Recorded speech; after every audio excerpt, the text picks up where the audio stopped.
days when it was expensive. Okay, because you'd shoot a roll of film, 36, maybe 37, 38 if you got lucky. And the way I learned was, you live by just shooting. I would buy these magazines, Popular Photography, Shutterbug, things like that, try to get the little tips that they had. And I'd keep on going, but, I always shot chrome film.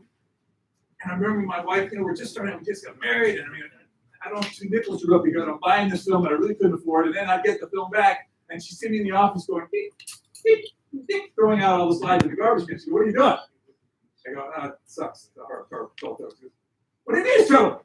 How much we're paying for that? I'm like, yeah, that's the way I learned. Then comes digital photography. How great is this? It's the greatest invention since sliced bread. Because with digital photography, one of the best parts of it is the delete button. You see? So you can reuse this film. It doesn't have that cost. It was great. And I started just taking these photographs. I don't know if you've all ever looked at the magazines. You look at those contests, your best shot. Everybody always trying to look at it. Photography to me is so subjective. And I'll tell you why. Because I look at a photograph that won, and I'll go, I can do that. And I think if I can do it, it can't be that great. And then I'll look at something that didn't win, or something like, honorable mention, go, my gosh, that's incredible. How does that? How did this one over there? Again, it's all subjective. So what I try to tell people about photography is photograph what you love. Photograph what you love. Photograph what you're personally connected to.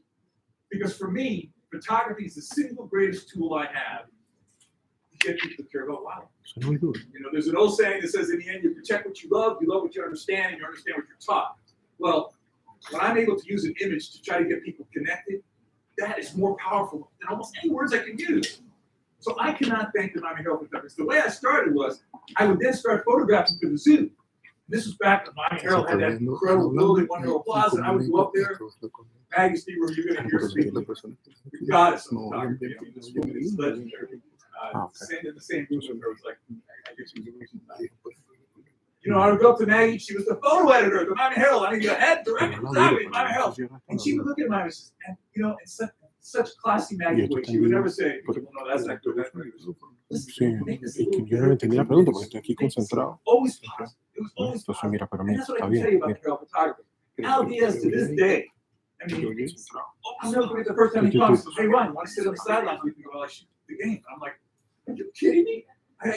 Just hold his gear and sit there and watch him work.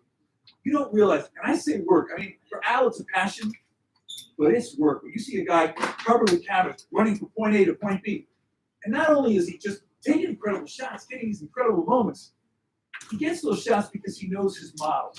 And that's the thing about me.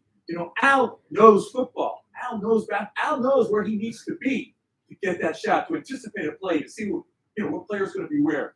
That's why he gets those shots. That's the same with me. I try to tell people in wildlife photography, it's all about knowing your models. I'm very fortunate because my models don't look at me and go, am I too fat? I could never do wedding photography. No, I don't want to. I don't like that person. I can't do that. The disadvantage I have is that I can't do studio stuff where I can say, hey, can you turn a little bit to the right, a little bit to the left? Let me put the light over here. I got to work with what's available. Let me tell you something. Get out there in nature for me is one of the greatest feelings. So I want to just, start this by saying it is such a privilege to stand on this stage when I look at the lineup of photographers. This is kind of a reunion of really the greatest photographers I've ever worked with. And I'm not exaggerating when I tell you that these folks are just amazing in what they do. They continue to teach me every day. They're the most unselfish people. A lot of times today, you'll see some photographers, and I do now, because as an Icon ambassador, I get to travel around the country and speak at some of these conventions. And there's those photographers that I say, oh, you wouldn't understand. But they don't want you to know their little secrets. I'll never forget, there was a photographer at the Herald. He was unbelievable. Tim Chapman. This guy is the character and a half. And I remember I was going out, I wanted to buy all the new stuff, right? Nothing against the products. All the products are great. But, I was a zookeeper. I couldn't afford stuff, And I said, oh, let me buy this, this bouncer off of my speedlight. That's a beautiful bounce thing up there. And Tim would go, let me give you a bouncer. He took a piece of white cardboard. He ripped it off and took some scotch tape and taped it on the back of his thing. He goes, this works. And it did. It worked great. Same thing when I wanted to buy a nice, soft diffusion circle filter. It's great circular. Just get the UV, take a little bit of acid on the outside here. It was great. I would put them side by side. All these little tricks of people in the field. These people were working in the field, not necessarily big fancy studios, but people had to make do with what they had. You guys are up to such a treat when you look and listen to what they're going to present. So back to what I'm going to do now. My talk is Talk the Pride of a Lion. It's a book that really came out, recently came out, but let's start from the very beginning. Okay, as a wildlife photographer, I have a huge advantage. Very small. And generally as a photographer, that's an advantage too, because you get into these shots where everybody's shooting, even in wildlife, you go to a place like Brooks Falls, you got all these photographers looking for the bears to get the salmon coming up. When you're tall and you shoot over people's head, it's fantastic. It's a great advantage. The other thing is they've got fairly long arms. Now, one of the things I tell people all the time is I'm not going to say I don't ever do it, but I rarely use a tripod.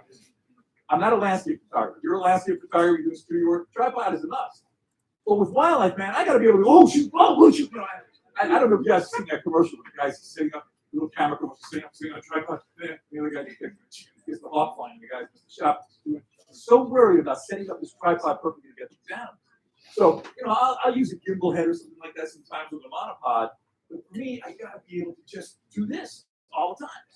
And again, this used to be my absolute go-to lens, the 200 to 400 f4 Nikon. Oh my God, I got so many incredible lenses. And I thought the Nikon guys came to my house at night when I was asleep and measured my arms. Because it would sit so perfectly like this. I could do everything I wanted. It was just fantastic to do that. So it was a big advantage. And what I tell people with wildlife is you want to get started by practicing. You don't have to go to Africa to practice. You don't have to go to the Amazon to practice. You practice in your own backyard. There's wildlife everywhere. Any major city, you usually got a decent zoo. And a zoo is a great place to really practice your photography. You don't have to worry so much about traveling and moving around. You can set yourself in a place and start understanding animals and their behavior. It's all about light. But then you still make, I still to this day make stupid mistakes. For instance, you look at an animal and you want to do a portrait, and one of the big mistakes that sometimes I even make is that everybody wants to get close. Give me the big glass. I want to get that close-up portrait. Folks, with your cameras today, it's better to be a little too wide than a little too tight, because you can't create what you haven't got, but you can also crop. And when you crop, you'll be surprised.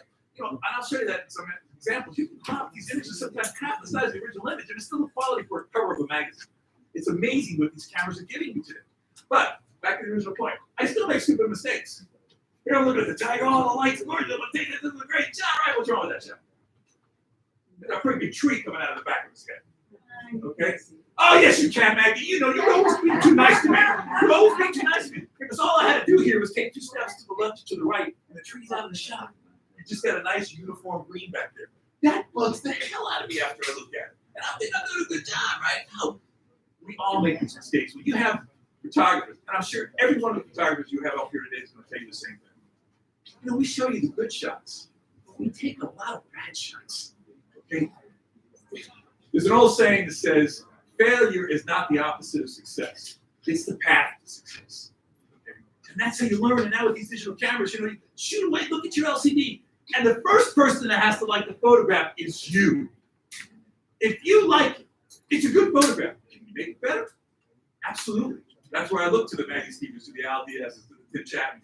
They're the ones who showed me how to make the images better. You want to catch emotion. Animals can show you emotion. They can show up. That you feel that when you get in there. People ask me how I shoot. Generally, when I'm shooting wildlife, I shoot aperture priority. And I keep it wide open because I'm trying to focus on the animal. I'm trying to blur out the background.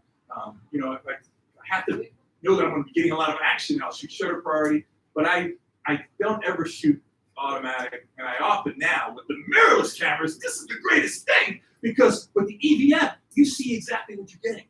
I don't have to guess. Because a lot of times, the medium of the camera will give you an overall, right? What is that? That's 70% gray. What is that, man? What's the rule? I forget all the rules. But anyway. It's trying to go to a basic thing, but you might want to, listen, photography is the word, it's a Greek word, it means painting with light. And that's what we're doing with photography. So with the EVS now, these mirrorless cameras, you can look in there and say, okay, let's get it. And all of a sudden you step it down, make it dark, and all of a sudden little things start to highlight, things get blacked out in the background, and you go, whoa, that's nice and it's booty. So I do that a lot. But you want to get those portraits, you want to get that expression in the face, and you want to be able to get action. If you're shooting wildlife, what I do all the time, I have that as fast as it'll go. If it's going to go 20 frames per second, put it on 20 frames per second.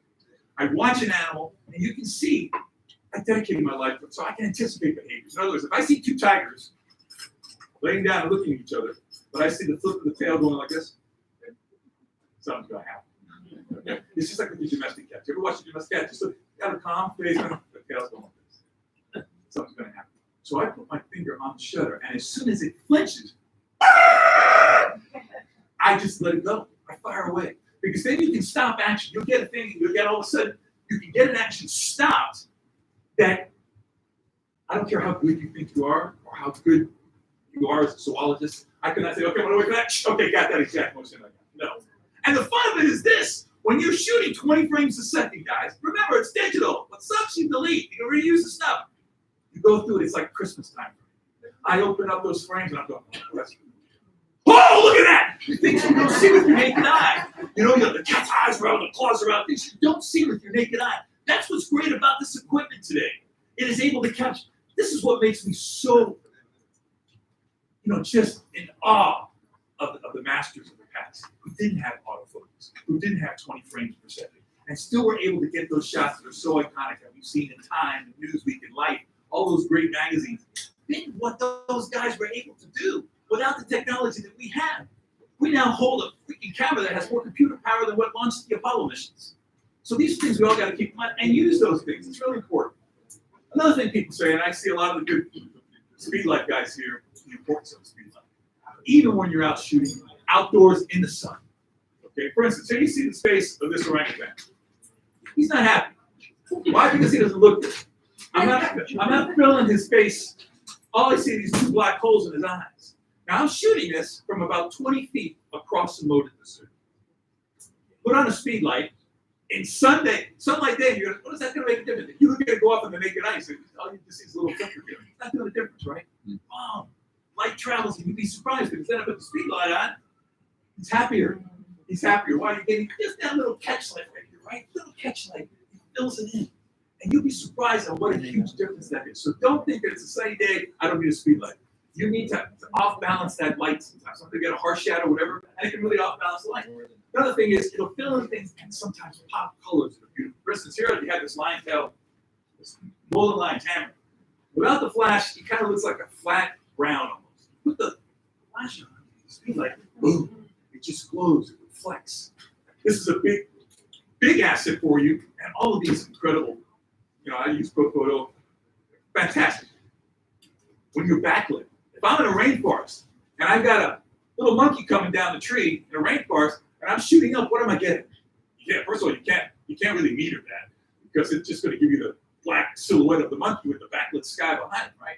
But if you take a flash, now, like I said, with the you figure it out with the digital, you shoot it and you don't have just a black face with a white background. Backlit with the sun coming through, but it pops out that front.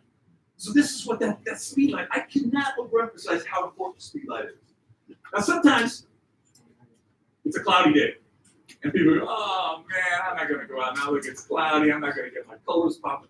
Sometimes that's a huge gift. You know why? You see these guys out on the beach, big fashion photographers, right? They're shooting at models. What do you usually see when they're out on a big sunny day? You see a guy holding the big scrimble, big shape. They need that shade. They don't want those hard shadows. And when you're shooting animals, especially dark animals, primates are just notorious for having these black holes for eyes. On a nice cloudy day, it's the best time to shoot things like chimps. Because you get the detail. Here you have an animal. I don't care what anybody tells you. I can tell you, working with them all my life, animals feel emotions. They say, oh, you're giving human qualities to an animal, human emotions. You say that we're the only ones that can feel these emotions. I think anyone who's had a long-term pet animals feel emotions. And you can see these emotions. You can see the thought process in this chip. You can see this chip being a little bit more playful. Okay? You can see this chip, this gelato baboon saying, don't get too much closer. Okay? You get these just expression emotions that they're the time they making the call. Now with birds, speed like really like I'll tell you what. Birds don't produce all the color pigments that they produce. For instance, birds do not produce. Every time you see a blue bird, it's refracted light off of a feather. That is basically black. Okay? Blue jays are not blue because they don't produce blue color. It's the structure of the feather, the way the light hits it, that makes them blue. And you can accentuate that with the speed light. For instance, this next picture of a bird of paradise would be black, or not with the speed light. When you put it on the speed light, boom! That's a reflective color. You've seen the boat-tailed grackles when they're in no sunlight that just look black. When they hit the sunlight, it's just it's all a structure. Okay? Here I'm back with this condor, and I needed to get, and it worked well because I can still get the satellite, get the kick out of little saliva coming through there. It works. That's how you use the speed light. So I cannot overemphasize the importance of the speed light. Now, something I want to be like. You want to have that move. You want to establish. I saw this beautiful mandarin duck. To me, I don't know if anybody knows what the most beautiful duck in the world. The thing looks like it was painted by some kid in kindergarten. So beautiful, right? So this guy was doing this thing to the feet now. He was sitting on a little log. This little beam of light was coming right through. Oh my gosh, it's beautiful. So I shoot it just to be like, this is look at this girlfriend picture. So she's peeking out from behind. Okay? But I don't want to hit a fill for a shoot because then that fill just in the front. But you lose the effect of having that emotion. Yeah. And that's just a beautiful moment. Here's another one. I was in Panama, and there's a bird called the king vulture. Now, vultures are king vultures is spectacular. And I watched this bird every night. He would perch in the same tree at the top of his rainforest. It's amazing perching in that tree. And I realized when I got up early in the morning before sunrise, he was still there. He perched in the tree because as the sun rises, this little beam of light warms him up. So I just waited. There. And again, going manual, I stopped out, and as the light hits him in the forest, by stopping down, the forest goes black in the background. And you just think this light coming through the tree, essentially it's color. So this is all personal preference, suppose. If I had gone this straight meter, this would be blown out, and you'd see the green of the trees behind you. Just get down. And don't be afraid. Again, I cannot say, don't be afraid to hesitate. I get these moments. Moments when flamingo hatches out the chick. Flamingo's a great bird. By the way, they're trying to fill in place right now, trying to make flamingo stay bird. Yeah, I think it'd be a great asset because they're coming back. But getting in the evenings when they're bathing and dressing, how was that? This next photograph, I'll never forget. This next one I took was we just had a cat these massive afternoon storms. Big lightning, thunder, dark black clouds, and all of a sudden the clouds just started to part. And when they did, they parted. This little ray of sun came through the clouds party. It's almost like God giving you bar doors, and just focus on him. We're just going down to 8 and we're get the shot. Just this light and all the ripples of the water. Once it's not totally fucking activities. So we're talking about the technical structure. But sometimes folks will get too caught up. You get too caught up with the rule of thirds, cat sharp in the corner. This is not some of these phototypes. It's integrated to make it go through. Because it does, that's what we want. We want that connection. That's all we really want. This next image is a classic example. Of all the images I've taken, not just that I've been very fortunate to do it. This image has made me more money than all the other images. But it's a moment. It's a moment between my time. It's back before I even really got a little point shoot on my head all the time working with it. In 1992, working in industry. One of our processes was take all the needles in the weight and put it in public restroom. I remember, I look back and I go, that's kind of weird. As an afterthought, guys, it just, we're going to those filters, and that. It's just that's become my photo for every time there's an anniversary, it goes all over the internet, everywhere. And I'll never forget this because after the hurricane, of course, we knew how to destroy it. And I would get calls from photo editors around the country. Wire service and stuff. Hey, Ron, do you have any photographs of something other than a photo on a street or a roof off a house? There was enough of that. So listen, I don't have really pictures of how to describe you, but this photograph of these flamingos and set them everything on a photo. I think it was said, oh my God, really? They ran a big spread. And from then on, I mean, they just called them up. This was before social media and internet and stuff like that. This is wire service. I started getting editions of newspapers from Africa with that on the front page. I couldn't believe it. I just recently did a very special print. No, I didn't say it for applause. I said, like I was smoking. Great. But for that person was such an iconic. Remember growing up in White City, 12 people. The motto is worry about catching the moment, or you get all caught up catching the reflection. If you have the time, if you're a landscape photographer that's taking flowers and not running away, you can set your tripod up and set up your moment. And you want to flee. Take advantage of it. A lot of times you'll see people that try to kind of promote an image of something that it's not. And I see this in wildlife photography. Like, go to the zoo, and the lion starts to get on.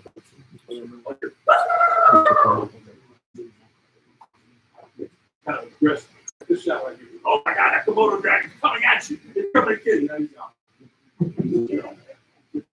But having said that, I think the greatest trait you need in wildlife photography is listen. If any wildlife photographer tells you that luck is not an important part of wildlife photography in your life, I dedicate my life. Luck is as true. There are times of what comes in business. But you've got to be able to kind of fine tune the technique of what you're doing. We had the largest clutch of Komodo dragon eggs outside of Indonesia at the street. Many years ago, back in the film. And they had not been actually in the United States. This is a huge thing. Oh my God. And we saw one of them after like almost months. Another egg. Start seeing the human nature. Oh my God, I gotta make this picture. I had this vision of this Komodo dragon coming out of the egg. I wanted to get this photograph. Oh my God, I gotta do it. So I set the egg up, little back, built it all around. I had all my street lights all the way around. And I set it. I waited for about 7 hours. On a stool, not how do you get specific about having to go to that? And all of a sudden, you pop this out. I go, I gotta go. I took the shot, all the strobes go off, and what happened? Like that. So I realized now, I really only had one shot.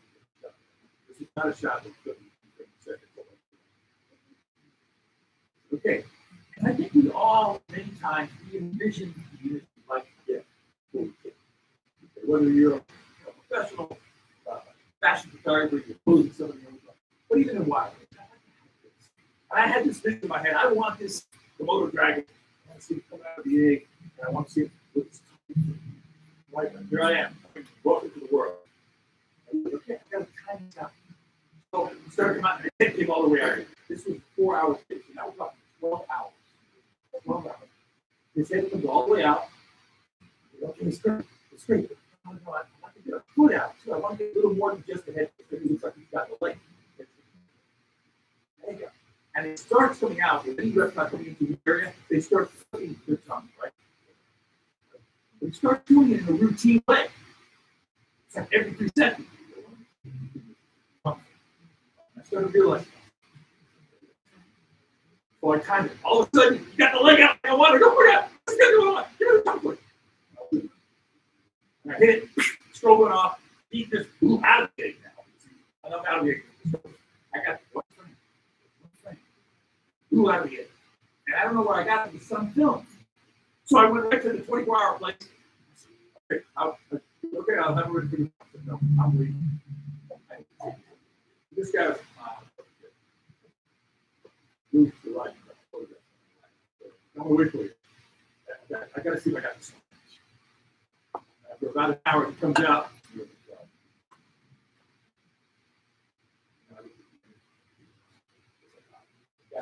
This is the one when you first went back into the egg. That's the one that was bad with it, and I waited. And you can see the eye, see a little stroke, a little 3 dots. I mean, I had to do it. I wasn't doing it. I waited 12 hours for that shot. When I saw that image, that image was covered very small. That was a big thing. The lane strength, it's all up for this is huge. First photo back. This type of reward, the only way to express how that feels when you get that shot. When you've been waiting so long and you get that shot. It was a wonderful thing. Now, we have challenges when we're shooting zoos. I tell people, if you go to zoos and take pictures, you're going to have wires, you're going to have bars, you're going to have you can work through those very easy. For instance, you got glass between. Thank God. So, and here I'm again using that down below. Look down, that's another thing, folks. Always try to remember your perspective. You know, if you're shooting kids, get down low. And those kids. Shooting animals, get down low. And you want to, essentially something like a deep boat, you want to make it look like a deep boat, right? You don't want to shoot down on them like this. You get down low, shoot up a little bit. Essentially that side. When you're shooting through glass, all you need to do is just keep your speed light to one side. You know, I can't say every time I see people with the little flashlight over the camera, they're right on the flash. All that. Bounce right back in your face. Just put it to the side. Take that, the speed light up the camera, put it to the side. Here's a classic example of the ground through here. Shooting through the glass, shooting through the side, it actually gives you more depth. It gives you more, I don't know how to put it. Shooting through a fish tank. I took the speed light, I held it above. These are 14 custom toes. This was another big event. But I just put the flash button on shooting, ain't no problem. Now, the other thing I have a challenge sometimes, you go like a aquarium. You know, shoot fish in the aquarium. They don't allow you to do this. So fish in the aquarium. And it's usually so good. These cameras today, don't hesitate to shoot the ISO. 31, 12,000. It's unbelievable. The quality of image these cameras today will be able to capture. Okay, what I do is when I go to an aquarium, I like to put those little rubber hoods on the end of my lens. So I can put it right up against the glass. And it just braces the camera. It's brick glass. This rubber hood is fantastic. Not only the light, but great to put this glass, steady the camera, and put it. This is a leap to see guy. And this room is so dark. I shot this 6,400 eyes. Do not do it well. And the aquarium ended up using it for the public effect. It's so much fun. I can't tell you, I mean, over and over. Yeah, other different perspectives of different animals. This is again shooting through glass. This next shot, this took me several times. I knew our jaguars could do. The animals go through the teeth. Not just because he's been in the wild.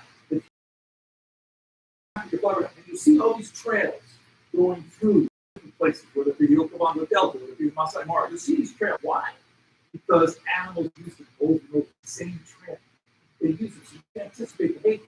And I watched the jaguar pursue. What he would do is he would come out and he always went point one, point two, point third for a smell.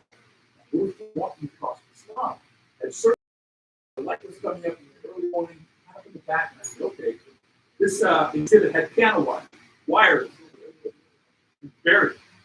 I placed myself as close to the wire as I could, wide open aperture, 2.8, with a 70 2.8 lens. And as he came walking towards me, I did put the hammer down. With every step, you know, if they're walking towards me, it's not until you're able to really look at your images and go, whoa, that's the one with their eyes, but whatever. You know. I've got that gaze coming, walking right at me, and he's hearing. You don't see any of the wires. Okay? You're blurring out the background, and there's an intensity in that look. This is so much fun. I mean, I know I'm biased. You guys you love photography, you wouldn't be here. There's no way to get them. When you take these images and you open it up on your computer and you and that's another thing, folks. Don't believe crap that you see on your LCD. I see a lot of people do that. Sometimes obvious stuff, but don't, because when you put it on your computer screen, you'll see people. Might be a little thing you can pop into something. Don't do that. My advice to you is get as big a card as you can get.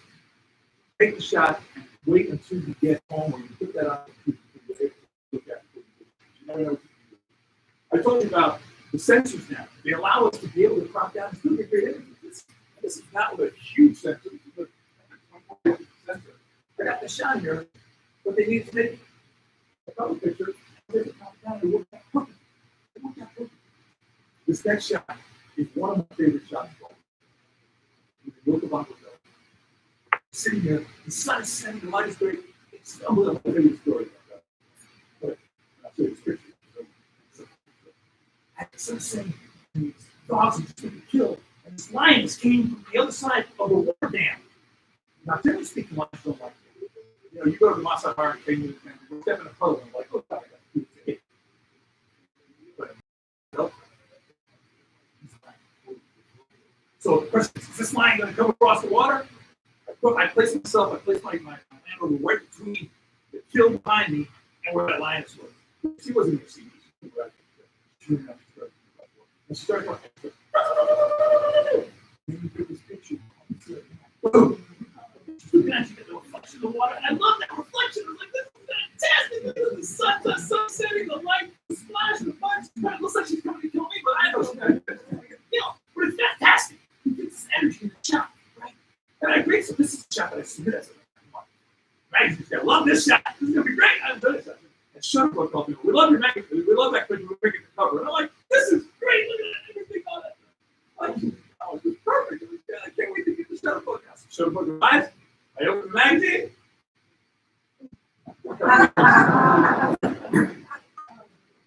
But the lesson here is what you see in your photograph that really got you going. You don't get everybody else going. I was happy to see it in the cover. It's the reflection. I love the reflection so much. No, anyway, that's cool lesson. Perspective. You know, you take a picture here, and it's okay, it's nothing great, but it's kind of busy about it. Again, I can't remember how about the shift the position even more, and all of a sudden you're really focused on that. Same at the same place, all I can do. Here's another classic. Bad placement. I'm laying down here, and I think it's kind of dark here. It doesn't look natural. All I have to do here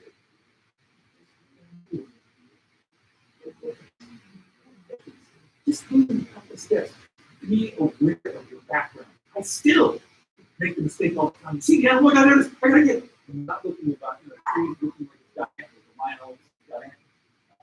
Keep in mind, look at patterns. Look at nature has this great pattern design. You put the structure of a zebra on a tiger, the giraffe. You can all of a sudden just get artistic. I don't have an artistic mind, so I'm not good at that. But I think you can feel the feathers. Again, it's all front line. Here's one of my best examples of how perspective. Everybody's always looking for that sunset light glowing. Here, Sandwell, these islands out there in the ocean, beach. It's just beautiful sunset light, great. But what would happen? And everybody's shooting it this way. Everybody's shooting it this way. Everybody else is, oh my God, you're later. There's nobody behind you. Shot somewhere else, the people on the beach shooting the other way. Same birds, same exact time, different perspective. Again, so let's just move around, guys. One of the things I learned from Al is that when you see everybody in one spot, go to another spot. Okay? You want your image to be different from somebody else. You want to have something different going on. We can use lenses to accentuate things, sometimes kind of stretching the truth a bit. For instance, this picture we're doing a coronary exam on one of our gorillas. We had a human cardiologist come in. We come in, and he was over sort of so I took this in wide the lens, you get in close to the gorilla, and looks this big. It'll make the doctor look this big. And you picture that kind of says, you can see this guy's a little apprehensive. Okay? But you see how an image can convey a mood without any words, without even a subtitle. That's not happy. That's a gorilla. Another thing with wildlife photography, especially, it's never over. Here's a classic shot I had. I had to watch. We had a hand raised giraffe. Decided she couldn't do giraffe. So I thought, oh, we might get the shot of the giraffe. Follow the giraffe. Again, got down low. You want to accentuate the height. It's not a little wider. A little flash. I'm not crazy about the shadow here, but I think you can do it a little bit. Yeah. Okay, got the shot. Right. Shooting to a wide angle. I got it on my collar around my neck. And I'm walking away with the keeper. And all of a sudden, giraffe, all the keeper comes up. Plants a kiss right on her face. I couldn't even put my camera up. I literally just put my hand on the shoulder, wide angle lens, and I just like, I hope I got something. But that's a good thing. That can, right away, pick out the eye, focus on the animal. I mean, I cropped it down. It's a little heavy, but I'm doing this. Oh, I cropped it. This is really the picture. Okay. That's the picture. So, again, it's never over to its story. Get those connections. I love these connections I get between kids and animals. Kids are fearless. Parents get nervous. Okay. I remember this kid, I took this picture for some promotion sometime. The mother was going crazy. Someone was fascinated. I can't see it as well. I know you can't see it as well, but for the picture, it's gonna work. And like, oh my God, it's the children's face is gonna go. So I got this picture, and I'll never forget it. The mother was like, going crazy. But in that split second, the little tongue comes out, and the kid is so fascinated. And that's what I'm trying to convey to people. I'm trying to connect our kids. You know, what we're doing today, when I grew up, it was a show, some of you may be old enough to remember it. It was my go-to every weekend, 7:30 Sunday night, right before the world. That show planted seed and created a passion. Why don't you go out and learn more about nature? Today, it's sensationalizing. Today, it's like when animals attack, river monsters, you know, the world's deadliest. If I'm a kid watching these shows, I'm never going to go outside because I'm sure something's going to happen. It's the wrong message, guys. It's really the wrong message. Why is that out there? You know, Jim Fowler, the host of Walking, dear friend, and he told me something I'll never forget. He says, Ron, if you're going to properly respect them, you should be looking at the future. And that's super important for a while. You know, you can't go, right, good. You're doing these things to try to get an animal's attention. You can't be chasing after them. Find a place to sit and wait. You can surprise. Water is my favorite place. I go to the water. I sit there all day. Stories keep on talking. Pretty good. This was actually one, I don't know if you had it, Great Magazine. Or one of the annual book contest for Great Magazine. It's supposed to be connecting children. And we have this huge block of sports. It's like 500 pounds, over 100 It's really well. It's just a I want you to go in there, I want you to look at this curve.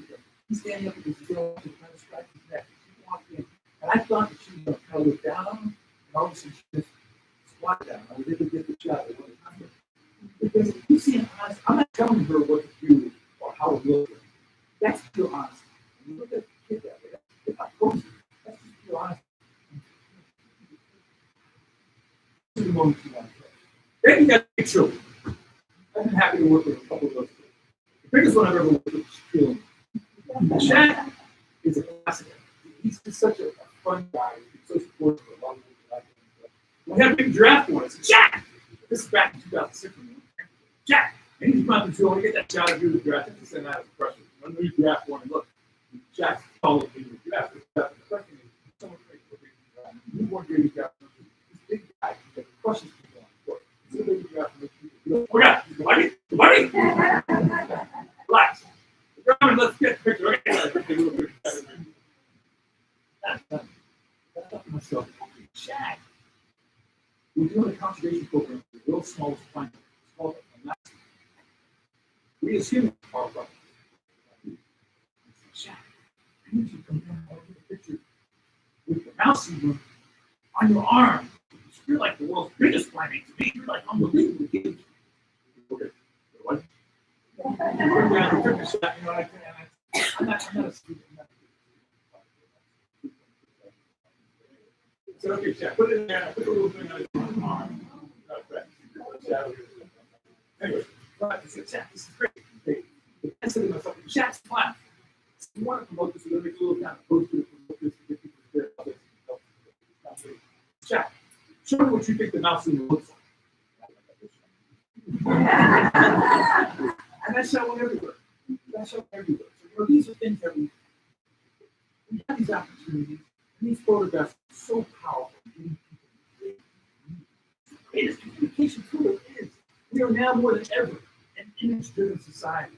Watch these kids when they're, they're reading stories anymore. They might be they're just like looking in. It's all it's instant, sensory stuff. Babies and that. So you baby crocodile, or you baby marriage, growing up. And the great thing when you go to the city to watch the animals grow up, you want to get this next image actually grabs the whole page. I think 4 hours after this video. And again, I'm trying to convey to people that animals have feelings, animals care. The still image doesn't convey how she was looking, rocking,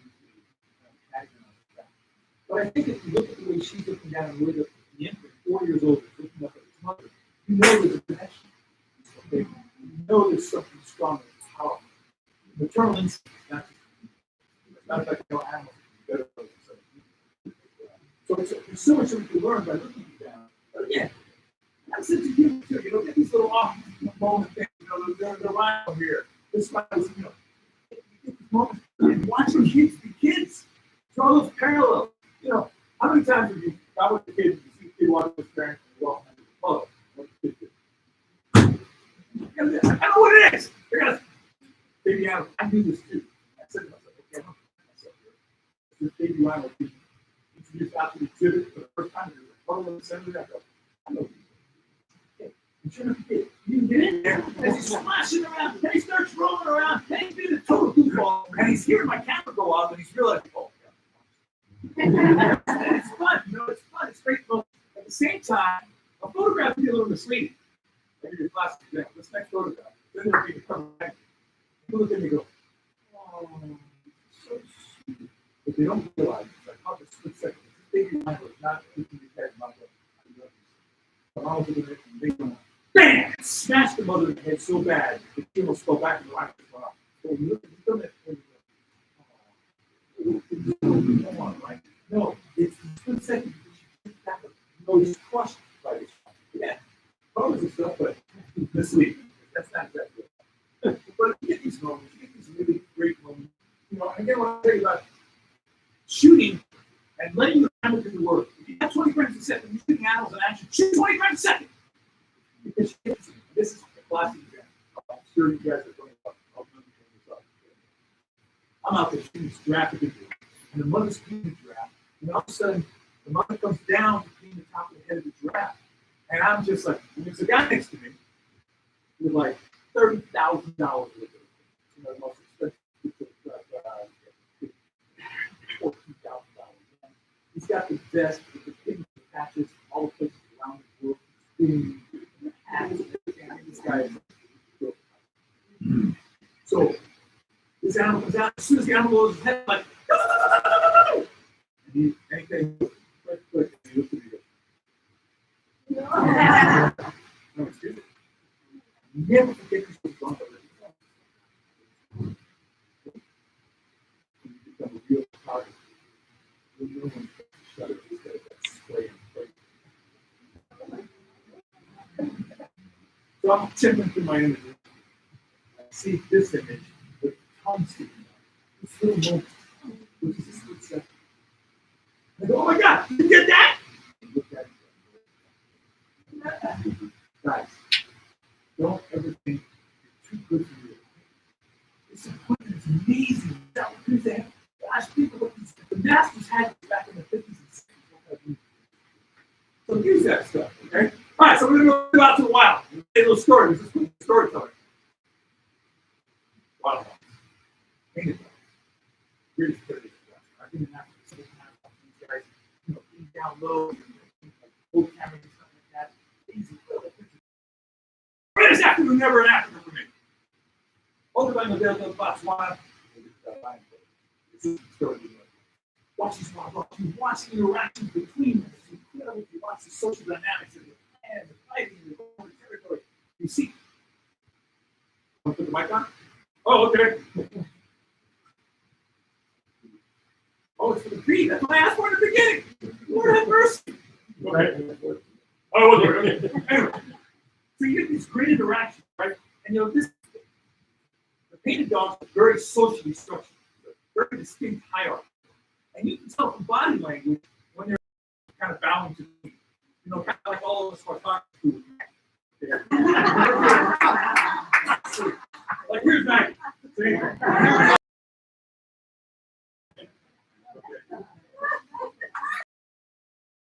Now is to get them action, right? To get a group.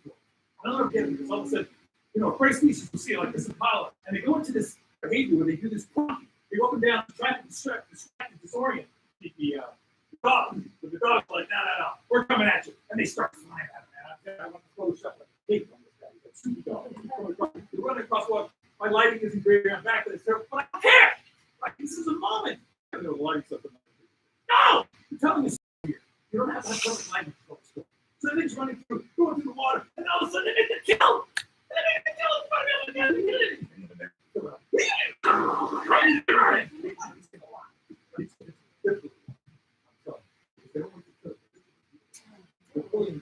I'm not going to do that. But if you're not down here, and they're tearing it up. They're just, you're all tearing it up. This is incredible. I can't believe the light is perfect. It's so loud, too. This is, I'm shooting this. It's happening so fast. And then all of a sudden, they all stood up and look. What caused me to stop? I look over my shoulder. It's a hyena. It's a hyena. Oh my God. But now there's only one hyena.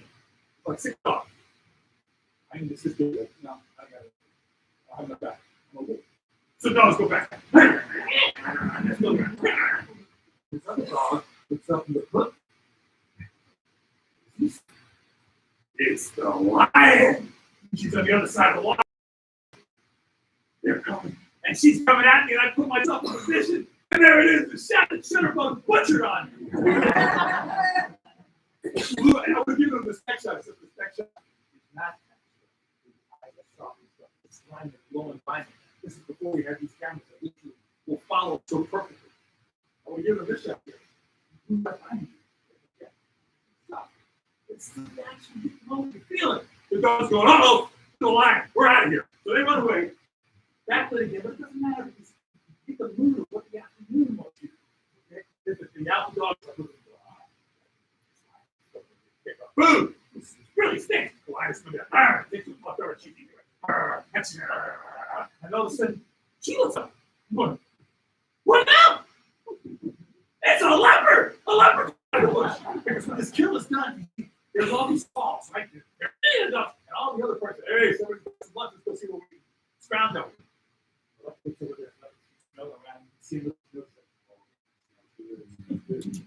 That's a big line.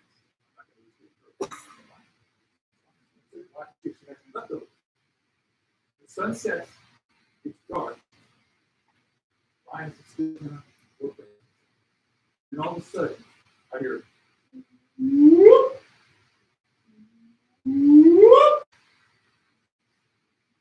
Back up to the line. They come in there. It's dark in there. They pull it in far away. I didn't really see it. All you hear is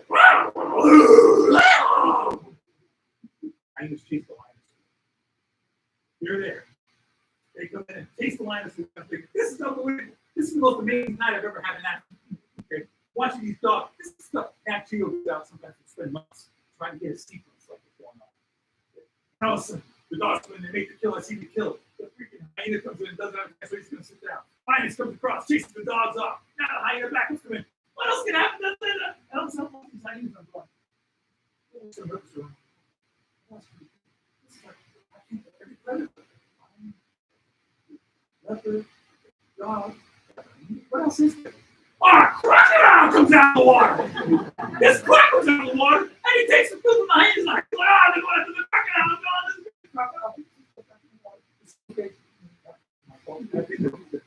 What a critical time. It was just absolutely phenomenal. All right, now let's finish up with the story.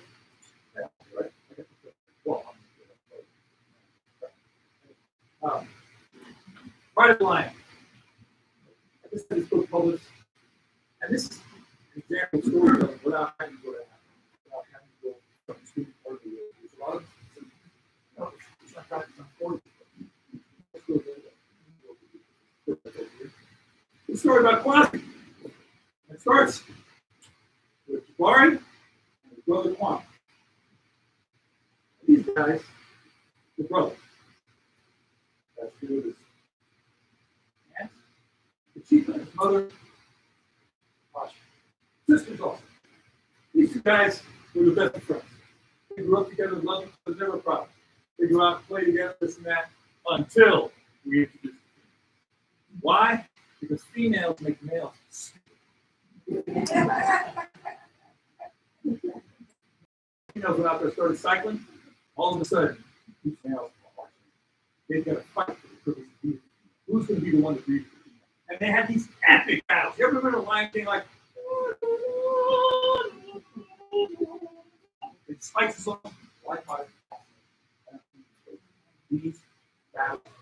Another thing, why you use your 20 frames a second. Because there's no way this happens so fast. And you look at it, I mean, the power of going at each other. I mean, it's just brutal, man.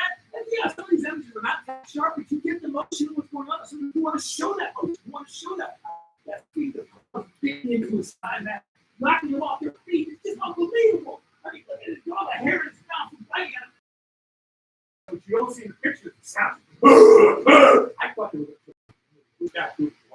same time, I'm thinking, I can't believe I'm getting this stuff back. Look at that. It's the brother he loved. Okay? I see him look at him. And he, come on. And then all of a sudden, when one knows he's not going to win this battle, he's out of there. He's backed up. So animals, contrary to how we don't always fight. They fight for one knows he couldn't have a chance. Sometimes it's great, it gets good. But generally speaking, so what happens on the subordinate one meeting? What does the winner do? The rest of the team know how you doing. Did you see that? You see what I did for you? Yes, so in the animal kingdom, females generally don't want anything to do with males until the cycle. And then that behavior becomes 180 degrees tremendously. To the point you watch it. And they walk side by side, and she knows what to do. That's going to pretty much seal the deal. Sound a little gross, but it's the bottom line, animal behavior. So urinate, right? Urine is the number one catalyst to sexual hooking up, so to speak, in the animal kingdom. It carries all the hormones. She knows that. If you walk your dog around, if you walk a male dog, you notice he doesn't go once. He'll go up through here, he'll go up through here. He's marking straight. When a female is cycling, she can do the same thing. It's called spotting. If she wants that to draw the female, once the male's in there, she's going to make sure he knows what she's like. He does that. He's back there because he knows he's got to examine it. It's kind of like a little wine. He does that thing called Fleming behavior. Yeah. Okay. So then he goes over and lays down to her, and now she's really like, all right, let's get on with it. She's like, I want attention.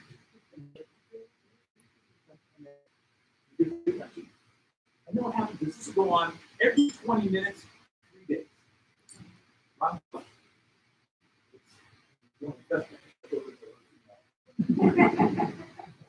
And, you know, I'm not going to do that, but they had a little while, and then they did a little while.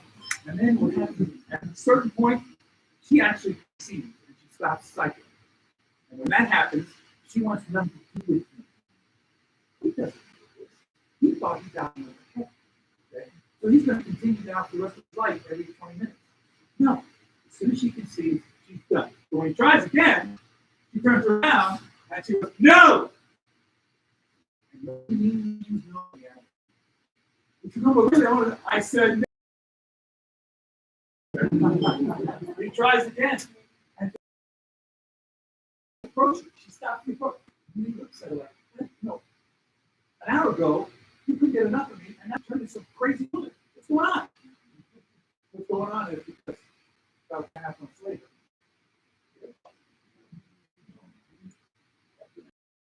the Quasi went through this whole thing. The problem with Quasi was he was the only cub.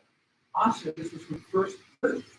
His grandmother with only one cub. She's not able to produce enough milk. Why? Because lions usually have between 6 cubs that stimulate the nipples enough to produce the milk to get it flowing. But one cub by itself wasn't enough to produce enough milk. So, sorry about that. He wasn't giving food. This is milk sick. So we have to figure out a way to supplement. The last thing we want to do is to pull the cub from its mother hand raising. That train wreck to show Tiger King, so everything that was wrong, keeping him. It's basically pulling cubs to exploit them to take care of the love. We never want to do that. That's the last attempt to save the animal's life. Especially with something like a lion. It's the only social cat in the world. We need that lion to learn to grow up how to be a lion. And the only one that can really teach him how to do it. He didn't smother the deep, connected with him, keep that going. So what we did was, we saw if the mother would allow us to supplement Quasi with a bottle through a berry. And she did. It was amazing. None of these photographs are their photographs. That's part of the story. So he would come up, and the people would give her the bottle. While she stayed back in the den, the couple would come up and give her the bottle. The point is, give the bottle, and got all the vaccines and stuff. He almost died on more than one occasion. We had given a press release, I sent a press release to when he was born. The first male lion born. It's huge news. Nobody was able to see him. We kept him back. He only did that when he was born. People were being separated from the public and a lot of disturbance because we wanted the bond, we wanted the proper character. that was fuzzy, but we weren't letting them come out as early as we normally would because it wasn't fuzzy. They had a couple of bacterial infections that the vets already. I had actually written a press release announcing it. I tried to do this ahead of time because things get too emotional. So to do the release, I'm not sounding like a little idiot. But actually written is that really he died, you know, everybody's calling, what are the 6 lines? We got the figures. And then the guy who got the vet team did an amazing job with the animal science team getting the medication to the point where we started to drive. And it was fantastic. So this is the day we let him out for the first time, and I'm telling you, the media, it was just people were lined up 5 feet from the walkway to watch him.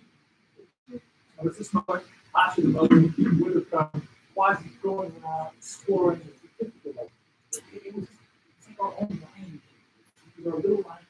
You'd see something like a little bug in the grass and start smelling it. You saw him bond with his mother all the time. Mother would sometimes lose patience, like, you know, I'm sure anybody who's a mother, I need to. And you see it, because I need to. Some fear, some homes, it's so touchy, so powerful. You know, again, she tries sometimes to listen, you break it away from me, you know, but then you go, and she moments that not one of these images photoshopped in any way other than this is just a moment. It's so beautiful watching you. I could never take enough photos. You see that there ever. I mean, I 1,000 photographs a day of these happening. Everything was working perfectly. It was just so beautiful. Everybody was so, oh my God, overwhelmed with happy emotion. And you know what happened? Oh God.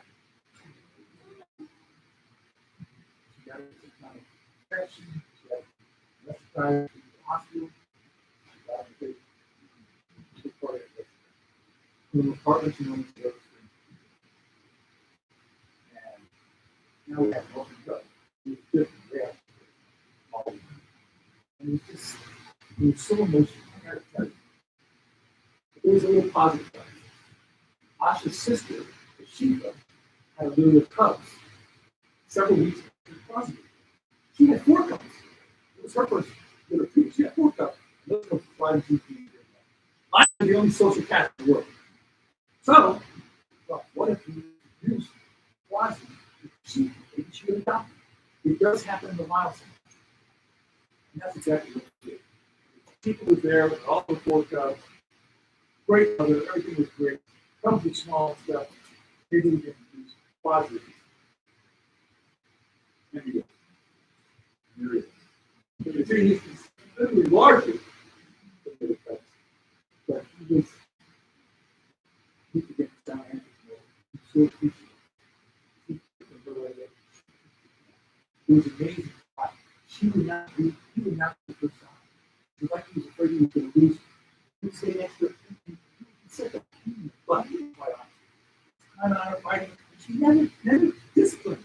He was just, oh, God, I love you so much. Thank you so much.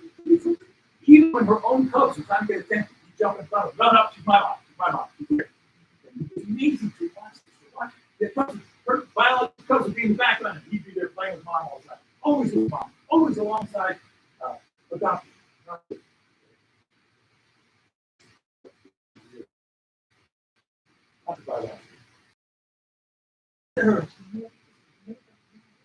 It's almost like she say this. It's like she knew it. This is my sister's kid. You know, she did the moments that I was able to capture. And then him with his little sibling, being the big brother, and teaching him how to play. And he was rough with him a lot of times. Don't get me wrong, but you know, he's teaching him how to be lions. And it's great to watch these interactions between him as a guy. It just became the story that again was like our lion. It was like our lion. It was all right. Someone's playing with stuff. He's rough out with me. Doing all kinds of fun stuff. It was fantastic to watch. We got this great family now, right? Look at my parents around there. He was talking to her. She was teaching the baby how to look up at her. This is how you do it, Mom. This is how you do it. It's fantastic. That's the perfect group. Here, those are the ones supposed to do. Perfect ending, right? Yeah. Now we have to male, he's talking to 4 cubs. Quasi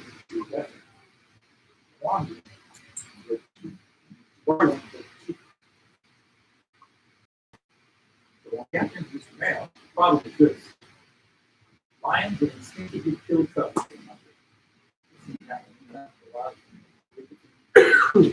Female completely pride, beats the male that's in there that's follow those cubs, and the male wants to wear the kill, he will systematically kill every cub. For a couple of reasons. First of all, instinctively, we want to make sure only their genes are being passed on to the next generation. But also, by putting the cubs, the mother stuff occasionally.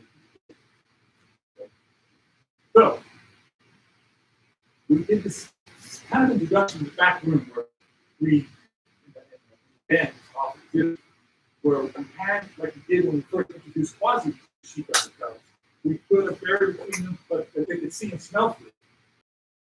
We did that with the sheep, all 5 cubs, and the bar, who was the father, the fourth. And wanted to see how he reacted. So he would go right up against the barrier, and he was chuckling with his cubs, very interested. He didn't pay any attention. And we looked at that as good. He wasn't showing aggression, but at the same time, Quasi never came close. Quasi would see back behind him. He knew that Quasi would kill him with nothing to do with what happened. Second, it would be over. But we had to have the entire family out. This is the social dynamics of the media. So we purposely picked like kind of a rainy morning before the public was there. First thing you guys go to her. Oh my God, I missed separate the whole time. Then he realized, hey, what are these? When it comes to the president, you notice you don't see Quasi. Quasi behind him all the time. You always make sure that his cubs are like, he's big, he's scary. He's really gentle. You can't get anything bad with him. Cubs are so frightened. And he's super, super gentle. You just go and gently smell them to make sure they were his cubs. He seems to have every time. Why would you be making sure that people eat? So it was great to watch this. Everything's all dynamic and everything's great. But again, here you see. Quasi over here, making sure that he's far away from him crossing. You can hear it. Again, Quasi's here, make sure the sheep is between. Here's where I got nervous the first time. All of a sudden, the Barbie goes right up to the cup going down. She was stood up. That's what she's talking to. Okay, hey, he's looking down at the cup. But I want you to look at the body language. Okay? Here's his biological cup. Look at their eyes and their ears. Oh, yeah, that's bad. Okay, he's big, but that's just that. One. Look who he's looking at. He's looking right at him. She realizes. He's saying, he makes a step towards. Don't you think about it, don't it? What's getting to run away? He's panic.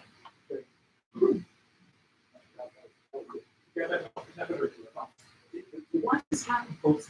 People. And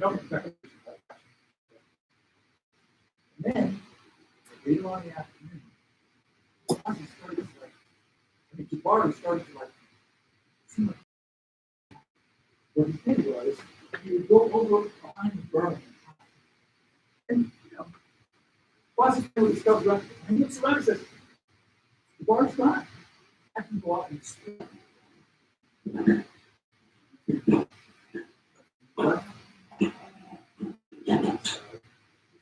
Here,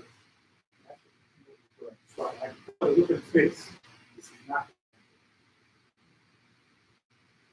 Quasi still doesn't see him. Now he's coming out to see him. Quasi still doesn't see him. At this very moment, I thought this was the last show. All of a sudden, he lunges at the tree, coming at him, says, not as nice to play. Just see him now. And he screams. I've never seen a cub run so fast in my life. Back to his mother, screaming. And as soon as he did that, screaming, the mother turned around, I'll kill you if you touch him. So hard. I mean, I would to kill him. Now, he's half against himself. He could kill him. Blessings don't mess with him. Just don't mess with him. You need to hold himself. Scary. She was. The next thing is my favorite image of everything. Not because he used himself still get emotional. Still don't feel. She chased the bar away. Watching, of course, went the other way. He's under the tree, literally shaking, trembling with fear. People feel the full song. He slowly started walking through. Not exactly. She lowered her head. That's possible. She just held her. As if to say,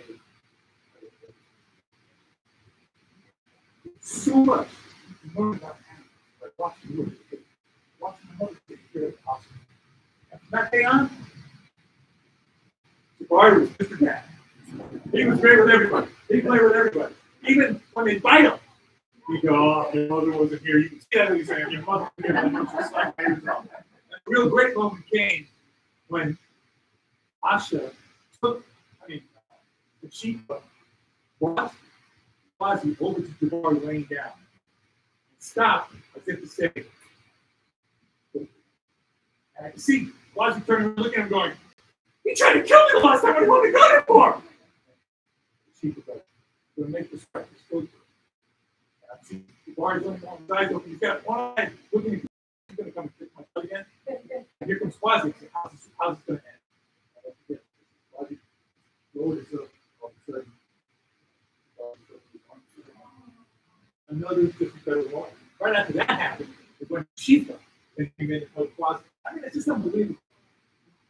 So here's Quasi as the cub that almost died. This is Quasi that lives today as the alpha male father. This is what Quasi was like. Spectacular line, spectacular mane, and he has his own family. There's two cubs. Warren and Atlas. This is Atlas. This is Atlas not today. This is his son today. Notice the spectacular line. Here's father and son. At Purchase Safari. I got to tell you something. I think that's the greatest job. You get paid to do something that you get paid to do. And photography has enabled me to help tell these stories. More important, to create memories that you hold back and realize how great life is, how great wild life is, and how important it is that we all realize it. Well, on that note, I want to thank you very much for coming out. I really want to thank Val, and especially all the help. I thought I would hear some oh my God, Roman Laskowski's photo editor when I was back to I can't tell you how many times I went up and bugged that guy, bringing out a bunch of transparencies and showing him all these stats and what to do. And the first time I got a picture called to my and when you see your name under the picture, the whole picture, and I got to thank Roman. These people who gave me this opportunity, the best teachers I've ever had. It's not to put aside any photography classes. They take all those kinds of things. You get to work side by side alongside the greatest photographers that have ever worked in this market. It's just a huge privilege. So I want to end by saying, Maggie, Roman, all those guys have taught me so much, have inspired me so much. And I have the privilege to have been the warm-up act to what they're doing. So thank you very much.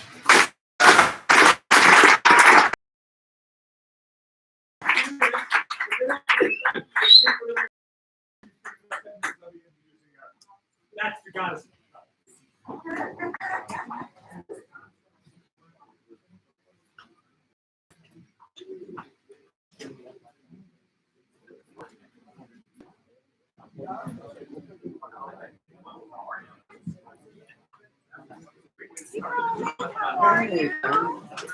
No, it's like hard to see, man.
Yep, exactly. So the ball is I just don't have that. Let's say that.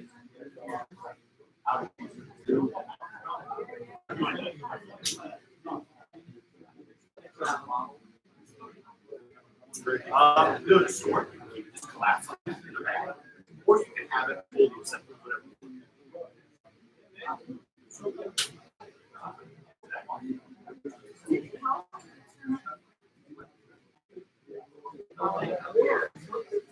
So you don't have to, so like I told you, since I have everything in it right now, I'll just